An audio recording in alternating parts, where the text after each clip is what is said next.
Alors, bonjour à tous et à toutes. Cette table ronde virtuelle est organisée dans le cadre de la vitrine compétences numériques soutenue financièrement par Service Québec et notre grand partenaire Digifab QG, Centre d'expertise industrielle. Aujourd'hui, nous allons discuter des défis humains et organisationnels apportés par la transition numérique, ainsi que des occasions de développement des compétences pour la main-d'œuvre, à la fois actuelle et future.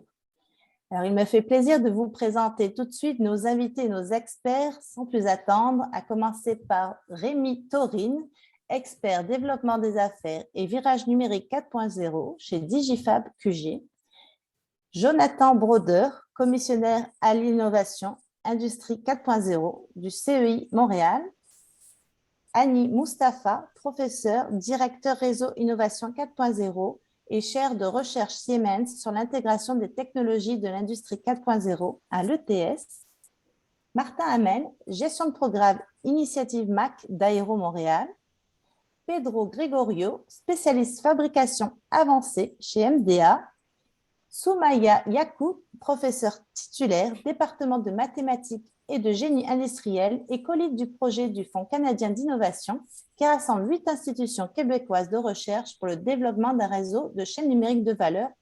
Donc, Soumaya travaille chez Polytechnique Montréal. Et enfin, Vincent Thomasé, directeur de la recherche et au partenariat de Productique Québec. Alors, j'aimerais vous remercier de prendre le temps aujourd'hui d'échanger sur ce sujet qui est vraiment important. Et nous allons commencer tout de suite avec une première question. La voici. La transition numérique peut être considérée comme le processus d'intégration de la technologie numérique dans tous les aspects de l'entreprise, nécessitant ainsi des changements fondamentaux en termes de technologie, de culture, d'opération et de gestion des ressources humaines. Quels sont les défis humains et organisationnels soulevés par le virage numérique et quelles sont vos recommandations pour une transition réussie? J'aimerais donner la parole en premier à Rémi, s'il vous plaît.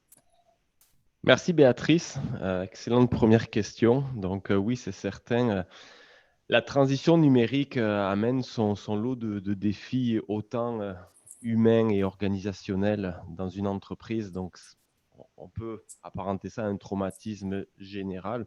C'est peut-être, le mot est un peu grave, mais souvent quand on amène des changements, souvent certaines personnes peuvent prendre ça pour vraiment un traumatisme. On vient changer les habitudes, on vient casser les routines, autant sur, on parle plancher de production, on parle ensemble de l'organisation, donc l'ensemble des départements support qui gravitent autour de nos opérations. Donc, ça peut s'apparenter à ce traumatisme-là. Donc, c'est un mal nécessaire, évidemment. On doit faire ce virage numérique, cette transition numérique, parce qu'il y a une urgence d'agir. On voit la concurrence, on voit les compétiteurs qui commencent à s'armer. Donc, on doit vraiment faire face à ce virage. Mais il doit être bien contrôlé. Donc, il doit être amené. Et pour moi, une des recommandations, c'est vraiment que ça doit partir de la haute direction. Le changement doit venir vraiment d'en haut et être amené à travers toute la structure, toute l'organisation. Je ne parle pas juste d'un gros projet d'implantation, que ce soit d'un ERP où on vient mettre des machines partout. Ça peut être même un petit projet de digitalisation. Il faut que ce changement soit amené à travers l'organisation et bien, on va dire, appréhendé par l'ensemble des personnes. Parce que bien souvent, on essaie d'envoyer des initiatives un peu à droite, à gauche, et souvent, ça se perd avec le temps. Donc, pour moi, un des défis, c'est vraiment que ce changement soit amené à partir d'en haut et que ça soit escaladé vraiment dans toute la hiérarchie. Voilà. Merci, Rémi. Annie? Oui, bonjour Béatrice, merci pour la question. Alors, premièrement, j'aimerais dire qu'il y a eu l'industrie 4.0, ce n'est pas simplement pour le côté fabrication, manufacturing. Pour les organisations, ça doit inclure toute l'entreprise. Quand je parle de l'entreprise, le côté fabrication, le côté ingénierie, conception, customer support, marketing, alors ça inclut toute l'entreprise. Et on a vu même récemment, il y a quelques années, les Japonais, ils sont venus avec la société 5.0 pour inclure tout. Ce n'est pas simplement le côté fabrication, alors ça c'est très important. L'autre chose que c'est très très important aussi, c'est les universités. Depuis quelques années, on a commencé, toutes les universités qui sont membres du réseau Innovation 4.0, les 8 universités québécois, à établir des programmes de courte durée, des diplômes, des micro-programmes pour sensibiliser les PME, les grosses entreprises au point de vue de la nécessité d'apprentissage, la formation continue. Un exemple, par exemple, pour nous, à l'ETS, on a le nouveau programme L'entreprise numérique qui commence par un 15 crédits et qui va aller pour un DSS, après ça une maîtrise. C'est ça que je suggère aussi pour les entreprises, pour être en lien avec les universités, pour avoir ces formations continues pour leurs employés. Merci. Merci beaucoup. Martin, s'il vous plaît. Oui, merci Béatrice. Bonjour à tous. Écoutez, il y a déjà des éléments de réponse ici qui sont hyper intéressants. Rémi a parlé de changement. Traumatisme, c'est peut-être un peu fort, effectivement, Rémi, mais effectivement, c'est des changements importants. La technologie est au service de l'entreprise, hein. On appelle ça la transformation numérique, le 4.0 ou le 5.0, comme Annie vient de le dire. Mais en réalité, c'est simplement d'utiliser la technologie pour être encore plus efficace sur ce qu'on fait. Par contre, cette technologie-là, ce qu'elle fait, c'est qu'elle intimide. Il est très clair que les employés sont intimidés. Alors, tous les aspects de résistance au changement, il faut réussir à répondre aux questions de nos employés de façon à les convaincre d'embarquer dans ce changement-là. Puis effectivement, ça prend un visionnaire qui est en haut de la pyramide qui va insuffler ce changement-là. Donc, l'entreprise, c'est un système et plus que jamais, la technologie nous amène à résoudre certaines problématiques ou à améliorer certains aspects de la productivité qui sont liés au fait qu'on connecte tous les départements de l'entreprise, on élimine les frontières entre les départements d'entreprise et ça devient un système. Alors, plus que jamais, là, on peut vraiment parler que le système doit être bien rodé, bien huilé grâce aux technologies. On brise les silos en faisant ça. Donc, ça va prendre des gens qui vont permettre que ce traumatisme, comme Rémi disait, passe un peu plus facilement et que ça devienne simplement un changement qui est bénéfique pour l'entreprise. Là, on parle à l'intérieur de l'entreprise, mais on doit également voir que ces nouvelles technologies-là, la communication se fait également maintenant vers l'extérieur de l'entreprise. Qu'on parle de fournisseurs, qu'on parle de collaborateurs, on doit les intégrer. On doit être de plus en plus, on doit être plus transparent, on doit communiquer davantage et ces technologies-là nous le permettent. Donc, il faut embrasser le changement et puis il faut faire en sorte que ça se passe comme sur des roulettes avec les membres de l'organisation. Je pense que ça fait un petit peu le tour là, de cet aspect de système d'entreprise-là qu'il faut huiler et améliorer avec les technologies. Parfait, merci. Assoumaya? Oui, bonjour Béatrice. J'aimerais ajouter ici à mes collègues, tout ce qu'ils ont dit, c'est magnifique. Je voudrais ajouter un point ici. Un des défis majeurs, et en fait c'est essentiel, c'est que chaque entreprise doit penser à l'innovation. L'innovation est pour créer un modèle d'affaires qui bénéficie de cette transformation numérique qui est dans notre qu'on peut utiliser présentement. La transformation numérique, ce n'est pas seulement des outils. Les outils sont maintenant accessibles, ils sont assez développés, mais ce qui est important, c'est comment chaque entreprise va utiliser cette technologie de la façon qui est spéciale à cette entreprise. Le modèle d'affaires doit penser à comment innover, comment le retour à l'investissement, comment cette technologie va être utilisée pour rendre un certain profit, que ce soit ce profit, un meilleur service à la clientèle, ou que ce soit de minimiser les pertes ou que ce soit de produire une meilleure qualité. Donc, à la fin, il ne faut pas oublier que tout ça doit nous amener à un certain profit, retour à l'investissement. Et donc, c'est le premier point qu'il faut poser la question, comment on peut utiliser cette technologie pour avoir des profits et pour offrir un meilleur service. Merci. Merci. Jonathan? Merci, Béatrice. On a parlé beaucoup de gestion du changement, d'innovation pour que le message vienne d'en haut, mais chose qu'il faut se rappeler, c'est qu'une transformation numérique, ça n'arrive pas toute seule. Même si un dirigeant dans l'entreprise dit demain matin, on se transforme en 4.0, il faut vraiment y mettre les efforts. Il faut que des ressources soient attribuées. Il faut qu'une certaine structure soit mise en place, qu'on s'assure de vérifier est-ce qu'on a les processus qui nous permettent de supporter cette transformation-là dans le temps. Et c'est là que c'est important de se rappeler que même si on s'imagine, je vais faire une transformation numérique, je vais embaucher 8 personnes, je vais aller chercher toutes les compétences que j'ai besoin. Demain matin, je vais faire ce gros. On peut y aller petit, commencer avec des projets qui sont un peu plus accessibles.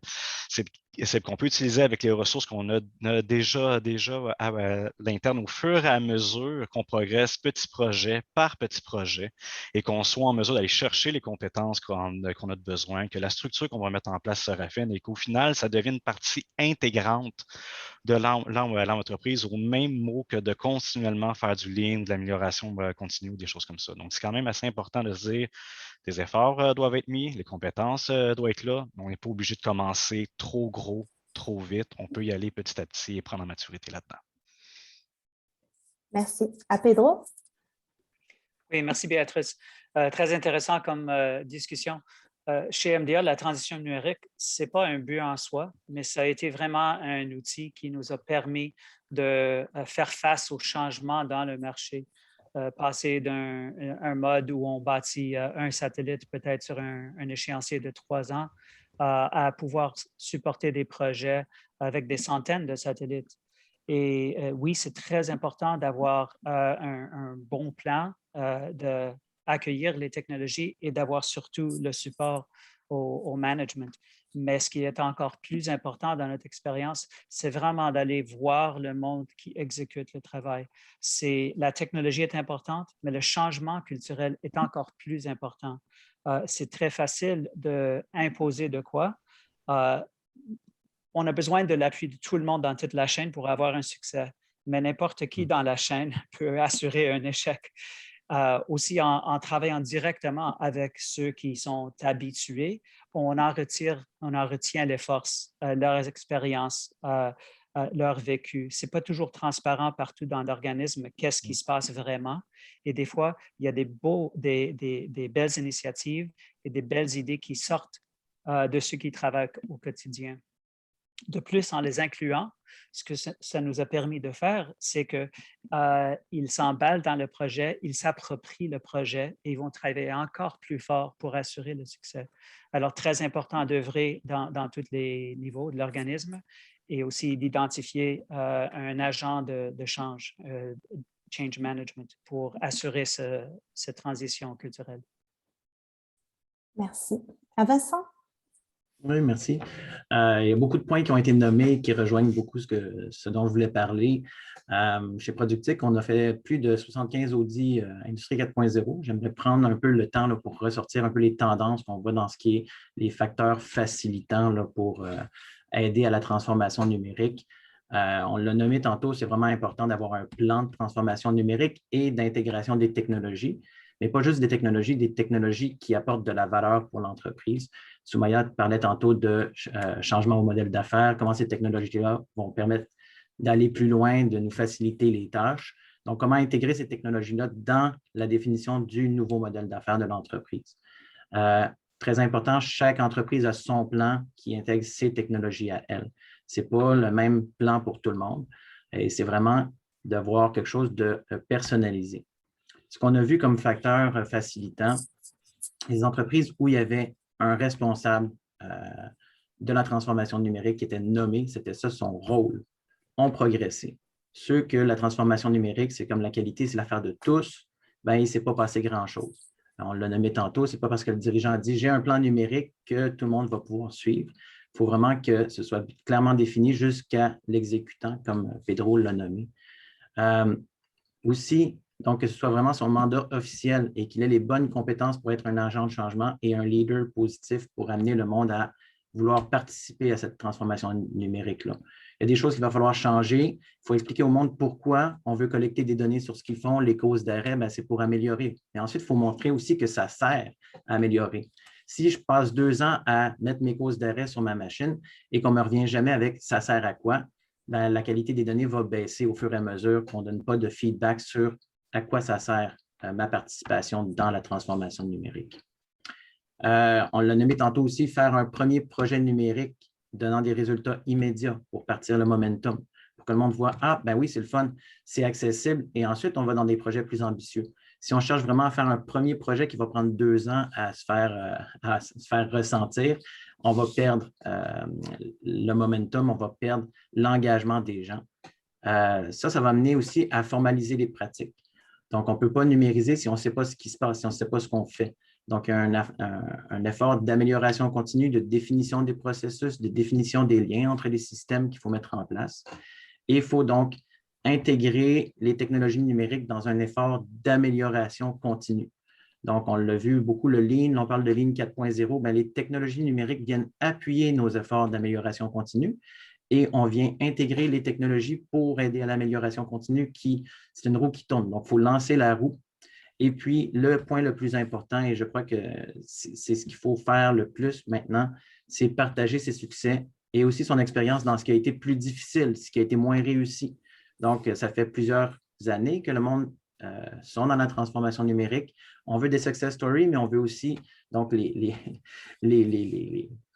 sortir un peu qu'est-ce qu'il faut faire attention. Attention, j'ai trop pris de temps à vouloir passer directement du processus manuel à un processus intelligent. Ben non, on ne peut pas faire de 2 à 4.0. Il y a le 3 entre les deux. Il faut automatiser, il faut formaliser les pratiques et ensuite, on rajoutera de l'intelligence sur le processus.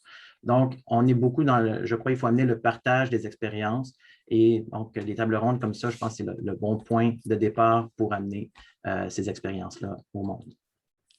Merci Vincent. Parfait. Passons à la deuxième question. Le virage numérique implique un décloisonnement des disciplines au sein de l'organisation, ainsi que l'apparition de nouveaux métiers tels que des analystes et des programmeurs informatiques qui font leur entrée en production.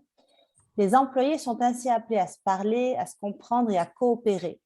Pouvez-vous nous parler des compétences non techniques à développer dans un contexte d'implémentation des technologies numériques et aussi quels sont les moyens et les programmes à disposition pour se former? Je donnerai la parole en premier à Soumaya. Oui, merci Béatrice.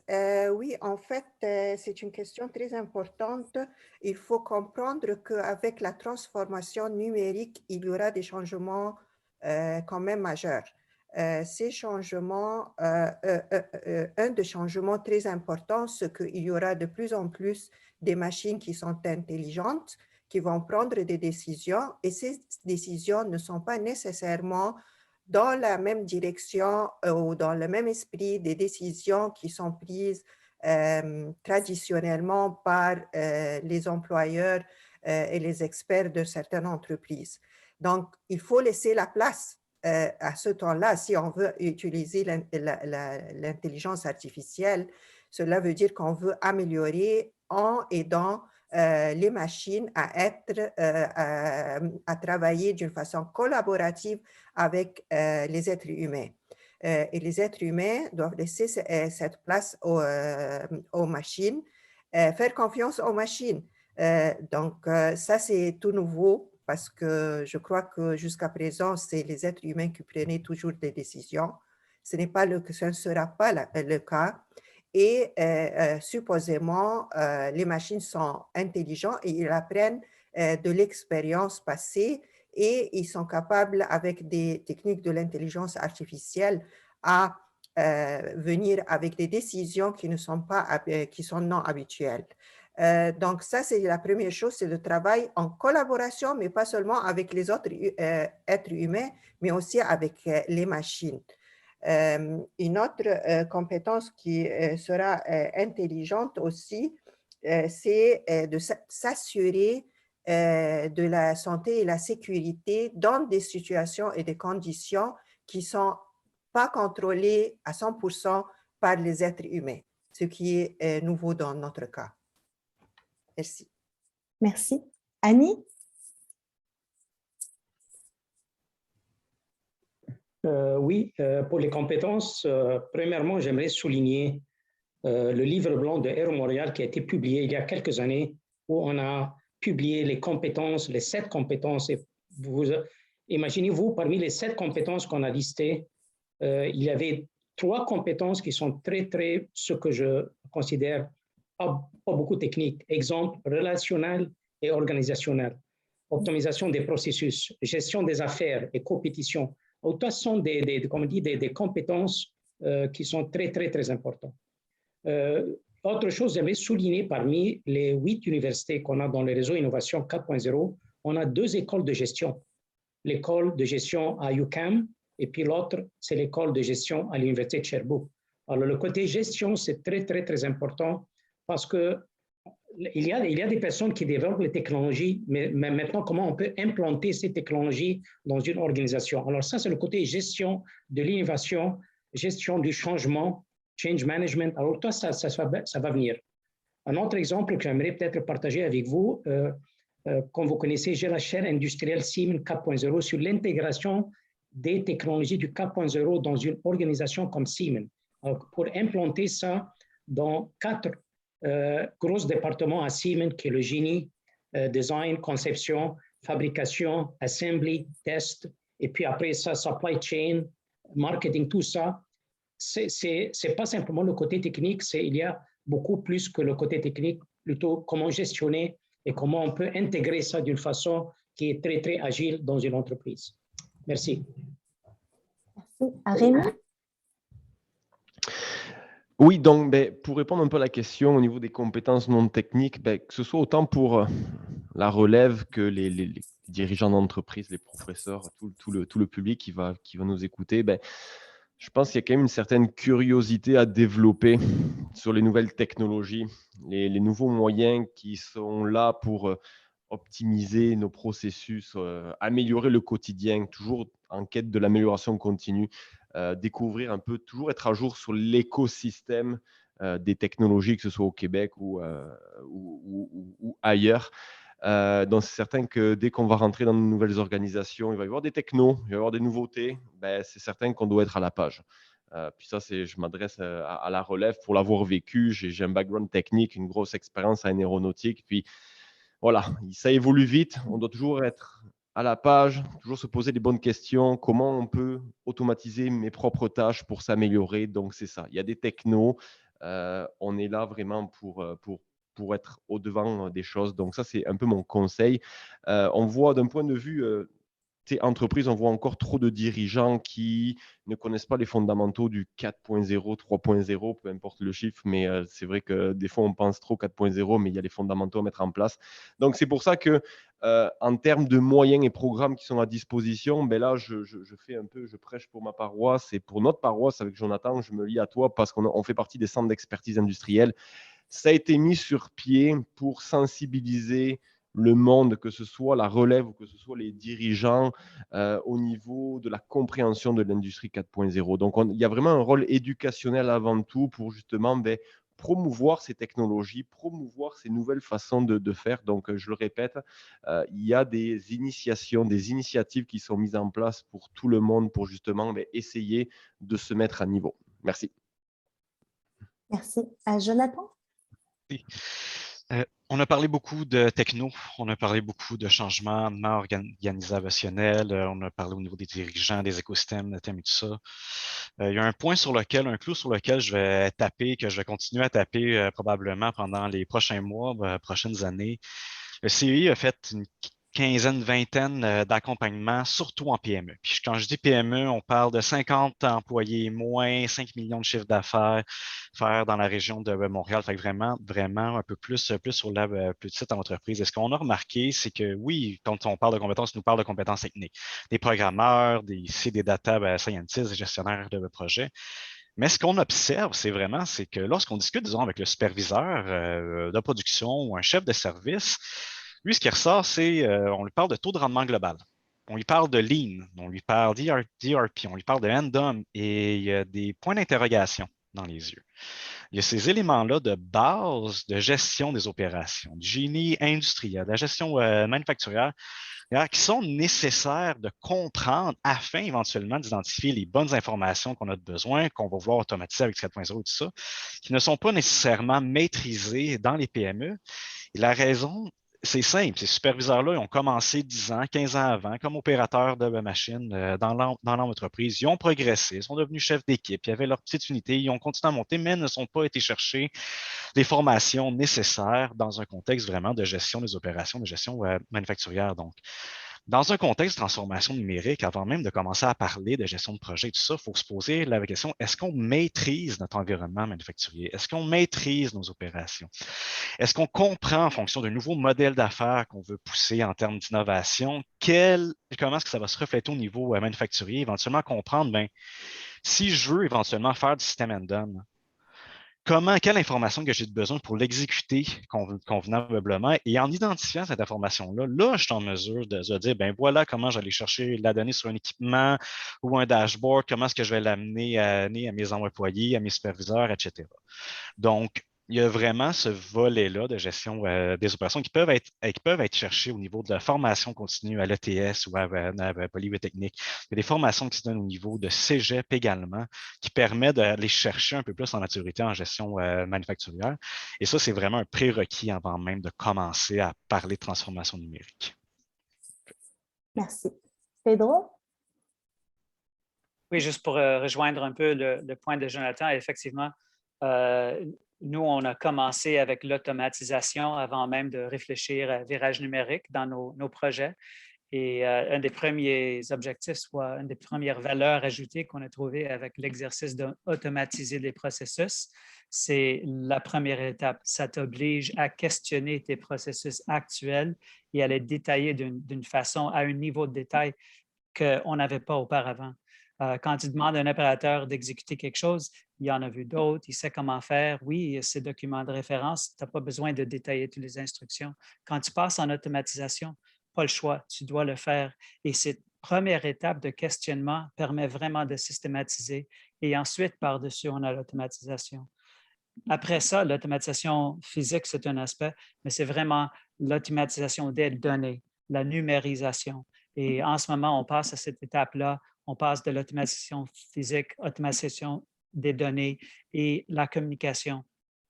Les autres départements, les fournisseurs, les clients. Quand on parle de décloisonnement des disciplines, vraiment, c'est un exercice de briser ou du moins passer à travers les silos pour permettre beaucoup de communication. Les gestionnaires, les services financiers, procurement, et ainsi de suite. Alors vraiment, si on regarde ça juste d'un œil technique et technologique, on se limite beaucoup et on limite beaucoup l'impact qu'on peut avoir. Merci Pedro. Question suivante. De nombreuses entreprises au Québec sont inquiètes face à la rareté de main-d'œuvre. Quels conseils ou quelles bonnes pratiques peut-on donner aux professionnels de ressources humaines et aux dirigeants qui font face à des enjeux d'attraction et de rétention des talents et qui souhaitent amorcer les transformations organisationnelles induites par la transition numérique? Et avez-vous des recommandations particulières pour les plus petites entreprises? Je donnerai la parole à Jonathan. Merci, Béatrice. Une très bonne question. En fait, la pénurie de main-d'œuvre, c'est vraiment quelque chose qu'on se fait discuter constamment au CEI. Les entreprises nous parlent de pénurie de main-d'œuvre, nous disent j'ai besoin de 7 nouveaux assembleurs. Comment est-ce que je peux automatiser ma chaîne d'assemblage? Comment est-ce que je peux arriver à régler? Et un des points, en fait, il y a 2 points que nous, on essaye d'amener. Le premier, c'est vraiment au niveau de l'optimisation des tâches de travail, l'optimisation de la valeur ajoutée, d'arriver à dire, avant de dire que tu as besoin de 7 nouveaux assembleurs, es-tu certain qu'ils passent la majorité de leur temps sur du travail à valeur, de la valeur ajoutée? Est-ce qu'il y a des pertes un peu à gauche ou à droite que tu peux aller chercher, de dire, mais c'est peut-être pas 7 nouveaux assembleurs que tu as besoin, mais c'est peut-être 3. Donc, déjà là, de réduire ce besoin-là au travers de projets 4.0 et vraiment d'identifier ce besoin-là comme vraiment une vision de je veux diminuer mon besoin en main-d'œuvre avec des projets numériques. De l'autre côté, on a besoin de main-d'œuvre pour exécuter ces projets-là. Et au CEI de Montréal, l'approche qu'on veut le plus privilégier, et c'est pour ça qu'on s'est associé avec des centres d'éducation, c'est vraiment il y a énormément de programmes de stage, de programmes d'études, travail, de programmes de formation, de relève, de montée en compétences qui sont disponibles, mais qui ne sont pas nécessairement connus. Et c'est des étudiants qui peuvent être au niveau collégial, au niveau du baccalauréat, au cycle supérieur, qui ont des compétences, qui veulent les mettre en action. Et que plutôt que de faire un projet à l'intérieur de l'école, ce serait beaucoup plus intéressant à faire un projet dans l'entreprise. Donc, il y a moyen au niveau de l'entreprise de structurer son programme ou son projet déjà de transformation numérique, de dire voici les compétences que j'ai besoin, les ressources. Je vais aller chercher une ressource collégiale, une ressource universitaire. Je vais utiliser un financement mi-taxe si c'est une ressource au cycle supérieur. Je vais utiliser du financement de Service Québec si c'est une ressource collégiale pour justement avoir une ressource sur place qui est rémunérée, qui travaille temps plein, qui va être là pendant 3 mois, 4 mois, 6 mois en fonction du besoin. Il va permettre de faire ce projet-là. Donc, nous, ce qu'on invite vraiment les entreprises, c'est appeler au centre de formation, si on en a en entreprise, au centre de formation continue qui sont à côté de chez vous, discuter de vos besoins et arriver à trouver comment justement mixer ça ensemble. Merci. Assoumaya? Oui, c'est sûr que la meilleure façon ici pour les conseils que je peux donner pour les professionnels de ressources humaines, c'est vraiment avoir un partenariat avec les universités. Partenariat, c'est-à-dire que les universités, ils ont vraiment un grand panoplie de programmes, de stages, des activités, ainsi de suite, qui pourront être très utiles et très intéressants et attrayants aux entreprises. Et ces programmes aident l'entreprise à avoir des relations à long terme avec les universités, et de cette façon, ils peuvent aussi savoir et détecter des candidats très intéressants parmi les étudiants, des candidats très intéressants à continuer avec les entreprises et qui, avec des expériences passées, ont pu avoir une certaine relation avec ces entreprises et savoir ces entreprises, où est la marque de ces entreprises. Il faut aussi que les entreprises attirent ces étudiants par l'innovation, par savoir promouvoir et dire exactement qu'est-ce qui fait que de l'entreprise la marque de distinction. Qu'est-ce qui distingue cette entreprise d'autres entreprises? À quoi les étudiants ou les candidats ou les nouveaux gradués, à quoi attendre, à quoi s'attendre dans cette entreprise.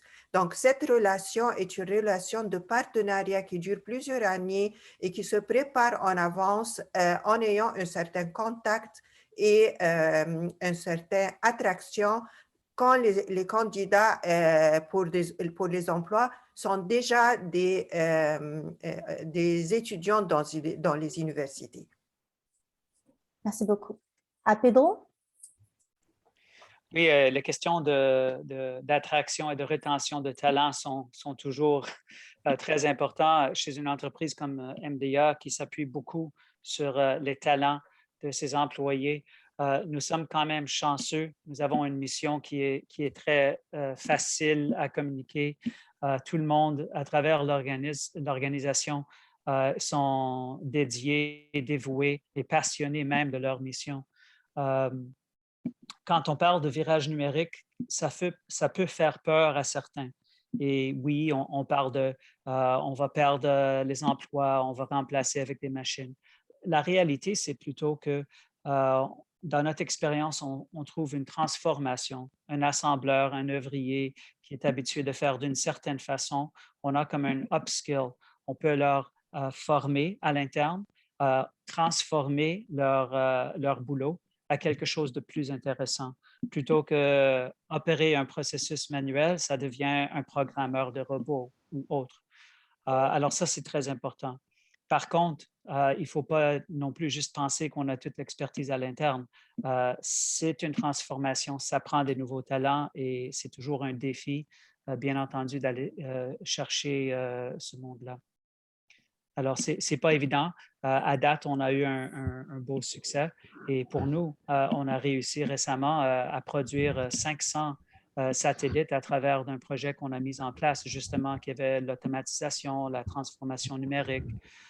Et c'est un bel accomplissement. On est très fiers et ça fait aussi un sens de fierté chez les employés. Chez MDA, ce n'est pas inhabituel de trouver du monde qui ont 35 ans de service avec l'entreprise. Alors, on est peut-être dans un marché un peu différent, mais il faut toujours veiller. Merci. À Vincent? Oui. Ce qu'on a vu aussi, c'est qu'il y a des entreprises qui font face à la rareté de main-d'œuvre depuis très longtemps, puis qui ont su aussi intégrer les technologies de manière avantageuse. Par exemple, certaines scieries, ce n'est pas tout le monde qui rêve d'aller travailler dans une scierie là, après ma barre. Il y en a qui ont très bien intégré des technologies de pointe. Là. Il y a des scanners laser qui scannent la bille de bois de 40, qui suggèrent les meilleures coupes à faire. Il y a des systèmes de vision artificielle qui permettent de faire le classement. Donc, les tâches répétitives de classement et de déplacement du bois, ça a été remplacé par la vision, des robots. Ça fait donc l'entreposage du bois et on peut faire ressortir les lots de bois selon la cédule établie.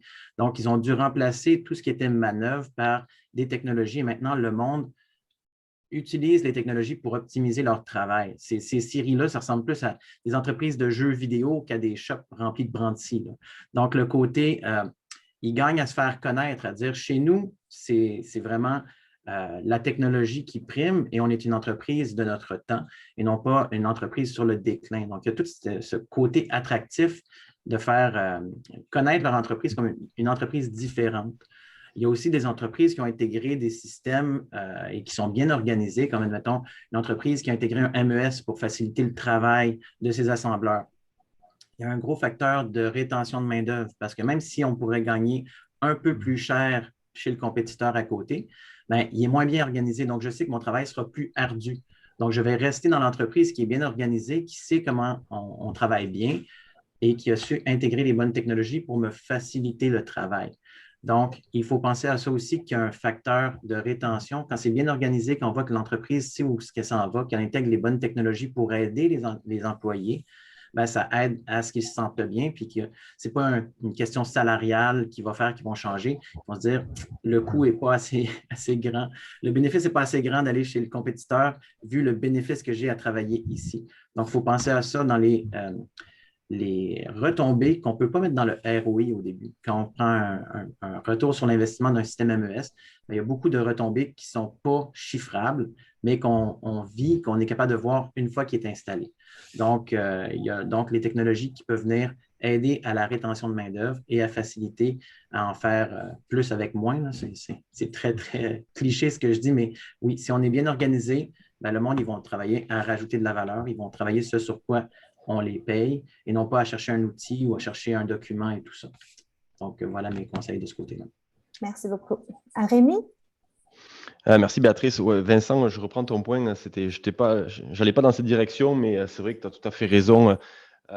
Souvent, quand on compare deux entreprises, une qui est high-tech avec des belles technos, plancher de production flambant neuf, c'est plus attirant pour des employés, puis surtout rester que une entreprise qui est un peu avec des processus un peu plus archaïques où c'est un peu plus le désordre. Puis on le voit là, on le voit au Québec. Donc, c'est un très bon point que tu as amené. On parle souvent d'innovation opérationnelle. Donc, c'est sûr qu'aujourd'hui, toutes ces technologies offrent des possibilités aux entreprises pour justement aider les organisations à réduire la pression qu'il y a sur des employés. On va venir éliminer des étapes, on va le rajouter, on va fournir, comme vous l'avez mentionné, plusieurs d'entre vous, des données en temps réel pour mieux piloter les opérations. D'accord ? Donc, on est vraiment dans de la proactivité et pas de la réactivité où on va éteindre des feux, où forcément, il y a une pression qui est là sur les épaules des employés. Vous avez parlé de robotisation, mais forcément, il y a des étapes qui sont dangereuses qu'on veut éliminer pour le bien des employés. Donc, vraiment, la notion de santé-sécurité. Fait que innovation opérationnelle, pour moi, c'est un des créneaux que l'entreprise doit vraiment amorcer. Un autre point, je parle de mes anciennes expériences, c'est que c'est un point que souvent les entreprises mènent pas trop. C'est plus oui, la technologie, c'est une chose, mais il y a aussi le côté humain et notamment la force de gestion. Donc, tout ce qui est les forces de supervision, on a beaucoup de couches de superviseurs qui sont vraiment laissés à eux-mêmes et c'est vraiment le rempart entre la direction puis les opérateurs qui sont au niveau plancher. Donc, vraiment, l'entreprise doit avoir des stratégies robustes pour mobiliser donc, ses employés puis mieux piloter la performance au niveau de cette force de gestion. Donc, c'est certain qu'il y a une évolution constante à avoir. On ne va pas superviser, on ne va pas manager comme il y a 30 ans. On doit vraiment avoir un nouveau état d'esprit. Donc, les entreprises doivent vraiment repenser à la façon de comment accompagner leur force de supervision, comment accompagner leurs employés pour justement éviter que des employés partent à côté, etc. Donc, c'est vraiment ça mes deux points que je voulais amener. Merci. Annie? Oui, alors, premièrement, j'aimerais ajouter à ce que Jonathan et Soumaya aussi, et les autres intervenants au point de vue, je répète, c'est la formation continue au point de vue des entreprises avec les universités.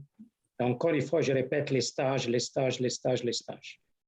J'espère que toutes les universités québécoises vont avoir les stages obligatoires. Il y a des universités déjà qui sont des stages obligatoires comme la nôtre, l'ETS. On a 3 stages obligatoires à l'ETS. Et puis, j'aimerais donner un exemple. J'aimerais parler simplement des ingénieurs, qui est les techniciens. Je laisse ça aux autres intervenants. Je n'ai pas les statistiques, mais je parle des ingénieurs. Alors, des ingénieurs, par exemple, je prends un exemple pour la chaire industrielle de Pratt Siemens que j'ai. En moyenne, j'ai 20 étudiants par année qui font de la maîtrise, qui sont des bacs, qui font des stages. Et tous ces étudiants, ils sont embauchés par ces entreprises ou les autres entreprises parce qu'ils travaillent sur la transformation numérique. Ils travaillent sur le 4.0, que ce soit en génie, en fabrication. Ils n'ont pas aucun problème d'être embauchés, que ce soit par les grosses entreprises, Pratt Siemens, les MDA, les Maya, toutes les autres compagnies. Alors, avec les bourses de mi-taxe qu'on a, avec tout ça, moi, franchement, je ne vois pas le problème. Une autre chose ici, on connaît très bien qu'on a les instituts aérospatiaux de Montréal, qui incluent les 6 universités. On est dans une transition, une mini-crise, disons-nous, parce qu'il y a plein de compagnies qui ne veulent pas payer les 30%, 20% overhead pour ça. Et puis, ils se plaignent, par exemple, au point de vue qu'ils ne trouvent pas des ingénieurs. Alors ça, c'est une autre chose ici mais il y a plein de compagnies qui investissent au point de vue ça, au point de vue des stagiaires. Alors, les stagiaires, parce que les stagiaires, c'est comme une introduction, un apprentissage. J'appelle ça en anglais early recruitment, parce que quand je connais le stagiaire, il ou elle a travaillé pour moi, je pourrais facilement l'embaucher. Le point final que j'aimerais aborder, que malheureusement ici, les statistiques ici, c'est il y a beaucoup de confusion, parce que les 200 000, 180 000 pénuries de main-d'œuvre qu'on a à Québec. 2 semaines après qu'on a publié ces chiffres, ils ont dit, oui, il y a 70 000 dans la fabrication. Et puis récemment, ils ont dit 3 000 en ingénieurs. Maintenant, on commence à creuser pour savoir exactement. Mais j'aimerais savoir, par exemple, parmi les 3 000 en ingénieurs, qui sont les ingénieurs qu'on a besoin en transformation numérique? Parmi les 3 000, est-ce qu'on a besoin de 50, de 100, de 1000? On ne connaît pas. C'est ça qui est important ici, mais néanmoins, on a bien avancé pour savoir ça. Alors ça, c'est une chose qui est très, très importante parce qu'on connaît les 200 000. Il y a une pénurie dans les restos, dans les hôteliers, dans les supermarkets et tout ça, mais je ne sais pas s'il y a vraiment une pénurie parce que je parle au moins aux grosses compagnies, quelques PME comme APN, ils n'ont pas un problème, franchement. Et puis, on produit, les 6 universités Québec, les écoles de gestion ont produit assez d'ingénieurs. Une autre chose que j'ai lu il y a quelques jours, quelques semaines peut-être, dans la presse, c'est les personnes qui sont âgées plus que 60 ans, 65, qui continuent à travailler. Je suis certain que vous avez lu ça, les experts. Pourquoi ne pas retenir ces personnes à temps partiel? Ce sont des experts. Mais le côté fiscal, le côté taxe, tout ça des impôts ici n'encourage pas ça.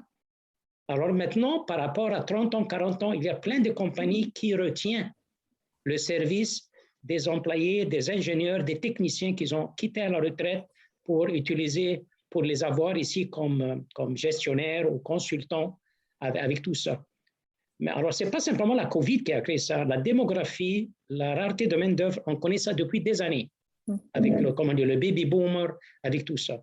Mais tout ça, ça a changé. Alors, c'est très important, au moins pour le secteur aérospatial, qui est notre secteur de force dans la région de Montréal, Québec, de savoir exactement catégoriser quels sont exactement nos 250 PME avec les gros OEM. Qu'est-ce que vous voulez exactement? Quels sont les métiers ou peut-être les jobs que vous avez besoin pour bien savoir si on a un problème ou non. Merci. Merci, Rémi. Nous arrivons déjà à la dernière. Si tu me permets, j'aimerais ajouter quelque chose. On a beaucoup parlé ici de la part de la technologie dans le contexte de rareté de main-d'œuvre. Il y a Vincent qui a touché un peu à l'aspect rétention, qui est important quand on a de la rareté de main-d'œuvre. La rétention, ça passe également par des bonnes pratiques de gestion des ressources humaines, des systèmes, de la flexibilité, des salaires. Là, je ne rentrerai pas dans le détail, simplement pas perdre de vue que ça aussi, ça joue beaucoup. Et l'aspect attraction, bien, je pense qu'aujourd'hui, on est en train de devoir se développer une marque employeur. On est un employeur de choix parce qu'on utilise la technologie, parce qu'on a un système de vacances innovant. Donc, on peut innover dans nos pratiques de gestion de base et ça aussi, ça va jouer beaucoup pour amoindrir les impacts négatifs de la rareté de main-d'œuvre. Donc, rétention et attraction. Oui, merci Martin. Alors, nous arrivons déjà à la dernière question de cette table ronde. Alors, en quelques mots, de façon très succincte, auriez-vous un message à passer à la relève ou encore aux professionnels du secteur qui nous écoutent aujourd'hui? Rémi, à toi de commencer. Merci. Juste avant de répondre, merci pour cette belle table ronde. C'était vraiment intéressant.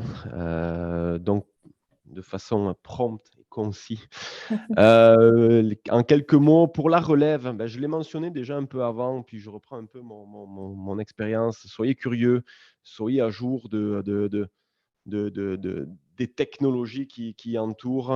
Peu importe votre cheminement de carrière, que vous allez vers de la gestion, de l'ingénierie, voilà. Soyez curieux, il y a des initiatives qui vous permettent justement de découvrir des experts qui vous permettent de vous montrer justement tout cet écosystème d'un point de vue technologique. Donc, c'est très intéressant quand vous allez arriver dans une nouvelle structure. Déjà, vous avez cet acquis-là que vous allez pouvoir mettre à profit auprès des organisations, toujours dans une optique d'amélioration continue. Donc, pour moi, ça, c'est le mot qui s'adresse à la relève. D'un point de vue des entrepreneurs, des entreprises, des dirigeants, juste une chose, on le voit très fréquemment au centre d'expertise industrielle, ici, lors de nos accompagnements. Ne partez pas tout seul dans cette aventure de transition numérique. Surtout, je m'adresse aux PME. Vous n'avez pas des équipes à l'interne pour faire des choix, donc souvent, on part dans des directions qui ne sont souvent pas les meilleures. Donc, prenez un pas de recul, allez chercher de l'aide auprès des experts qui vont vous aider à prioriser votre projet de transition numérique, à faire les bons choix au niveau de vos technologies. C'est pas mal tout. Merci à vous. Merci Rémi. Annie? Encore une fois, pour la relève, être multidisciplinaire, c'est très, très important. Je parle encore des ingénieurs, vous devez penser fabrication, matériaux, performance, coût, poids, toutes les autres choses, manipuler tout ça. Apprendre des logiciels. Un logiciel, c'est comme avoir une autre langue. Sans être agile au point de vue des logiciels, surtout avec toute la transformation numérique, c'est un atout. La gestion aussi. Alors tout ça, c'est la relève, il doit apprendre ça, il doit être aussi au courant des forums comme ce forum, par exemple, cette table ronde, les autres formations qu'on donne aux universités, c'est très, très, très important. Pour les professionnels, certainement, je répète encore une fois, formation continue, retraining ou réapprentissage de leurs employés, les stages. Moi, à mon opinion, on a un écosystème aérospatial excellent à Montréal. C'est je pourrais dire, le plus meilleur au monde, disons-nous, avec la proximité, la géographie, qui est un gros positif pour nous. Avec les 250-300 entreprises, avec nos centres universitaires, notre centre collégial, à mon avis, si on ne travaille plus ensemble, On n'a pas une crise. Alors ça, c'est mon message. Merci. Merci beaucoup. Martin? Écoutez, on a eu énormément d'interventions à haute valeur ajoutée. Le BHI était très élevé. Le BHI, je ne sais pas si vous savez c'est quoi, c'est le Bubblehead Index. Alors, moi, je regardais tout le monde ici, puis on voyait souvent des têtes qui faisaient ça. Donc, excellente table ronde. Les messages que j'aurais à passer sont n'hésitez pas, en tant qu'entrepreneur, à vous laisser influencer par votre écosystème autour de vous. Faites comme l'abeille, butinez des informations à gauche, à droite, faites du benchmarking, consultez des consultants, consultez des étudiants, des stagiaires potentiels, consultez l'écosystème. Ça va vous aider à vous faire une tête, à prendre des décisions qui vont s'appliquer dans votre contexte. Il y a des programmes qui existent, par exemple, MacFab 4.0 d'Aéro Montréal qui va vous soutenir dans l'implantation de projets à valeur numérique. L'initiative Mac dont je m'occupe qui va vous aider également à trouver les endroits au sein de votre organisation où il y aurait lieu d'apporter des améliorations, puis vous allez être guidé dans ces modifications-là, dans ces améliorations-là. Donc, n'hésitez pas à utiliser l'écosystème autour de vous. C'est le meilleur conseil que je pourrais vous donner. Merci, Martin. Soumaya? Oui, pour la relève et pour les professionnels, je dis le suivant. Vous avez une opportunité extraordinaire que nous, on n'avait pas et qui a commencé avec cette transformation numérique, soit l'apprentissage à distance. Pour les gens qui sont dans des régions éloignées, des mines, des sites dans des régions très éloignées, il y a maintenant de l'apprentissage avec l'Internet, en utilisant l'Internet, des cours très intéressants qui sont offerts par soit des universités au Québec, soit par des universités et autres partout au monde. On peut aller chercher sur Internet, faire de la recherche et trouver des cours extraordinaires. Et la formation continue, c'est une formation, vraiment maintenant, c'est une formation continue. La technologie et les connaissances changent avec une rapidité extraordinaire, mais elle est disponible à distance. On peut l'apprendre quand nous sommes assis dans notre salon, à la maison, on n'a pas à se déplacer. Et donc, je dis, la formation continue, apprendre toujours et c'est disponible. Vous pouvez bénéficier de cette transformation technologique et apprendre à votre guise, à la vitesse que vous pouvez, qui vous convient et à n'importe où au monde. Bon point, merci. Jonathan? J'aurais deux messages, un pour les entreprises, un autre pour la relève. Au niveau des entreprises, bon, le 4.0, la transformation numérique, c'est large, ça englobe beaucoup de choses, c'est facile de s'y perdre. Donc, je vais refaire du pouce sur ce que Rémi et Martin ont dit. Il y a de l'aide qui existe, allez la rechercher, allez vous renseigner, allez discuter. Les centres d'expertise industrielle au Québec, soit le CIE de Montréal ou le ZIBEGIFAB, ont leur porte ouverte pour vous aider. Si vous êtes dans la région de l'Estrie, n'hésitez pas à discuter avec Productique Québec. On est là pour vous aider. Et même si vous avez des idées de projets qui sont immenses, vous pensez que c'est gros, commencez petit. Commencez avec un projet qui est accessible, que vous êtes en mesure de faire avec les ressources que vous avez. Allez vous chercher un petit quick win pour au moins comprendre ce que ça implique du 4.0, comprendre ce que ça implique comme compétence, comprendre ce que ça explique comme gestion du changement et vous donner une meilleure idée de comment est-ce que vous allez pouvoir progresser avec ça.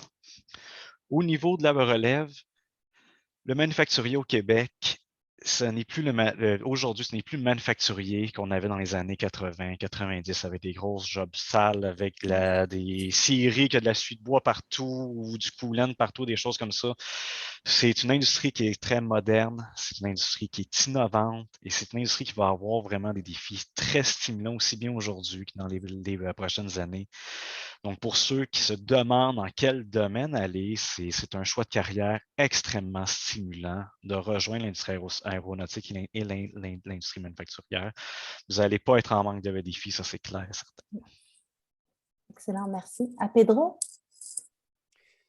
Oui, alors, chez nous, c'est sûr que les transformations numériques, je l'ai dit, c'est quelque chose qui, pour nous, est un outil. Et depuis qu'on investit à peu près une décennie dans des nouveaux systèmes, robots collaboratifs, intégration des données avec nos systèmes de MES, systèmes de calibration de vision numérique pour inspection et ainsi de suite, le système de test automatisé, tous ces investissements-là vraiment nous ont permis de transformer notre façon de fabriquer et nous préparent pour l'avenir. Aujourd'hui, MDA fait face au monde avec des capacités et un brand, si on veut, qui nous permet d'attirer des beaux défis. On a des très beaux projets qui s'en viennent. On est en train de se outiller. Ce n'est pas toujours facile. Des fois, on fait des erreurs, mais le plus grand erreur, c'est de ne pas oser. Ça peut sembler peureux, mais vraiment, ça vaut le coup et on s'amuse beaucoup aussi. Merci. Vincent? Pour clôturer, je vais donner un bon souhait là, pour la relève. Donc, soyez le vecteur de changement. Amenez votre enthousiasme, votre dynamisme dans la transformation de l'entreprise. On compte sur vous pour venir booster ça puis venir demander pourquoi on ne ferait pas différemment. Et donc, d'amener cette transformation-là par cette jeunesse qui rentre dans l'entreprise. Merci Vincent pour ce mot de la fin. Je vous remercie encore d'avoir pris le temps de répondre à nos questions. Enfin, pour ceux qui nous écoutent, je vous invite à consulter l'aéroportail d'Aéro Montréal ou à contacter le CAMAC, notre comité sectoriel, pour en apprendre plus sur les formations disponibles, mais aussi les formations subventionnées, ou encore à communiquer directement avec les institutions d'enseignement, les centres d'expertise pour développer vos compétences. Donc, merci de nous avoir écoutés et à bientôt. Merci.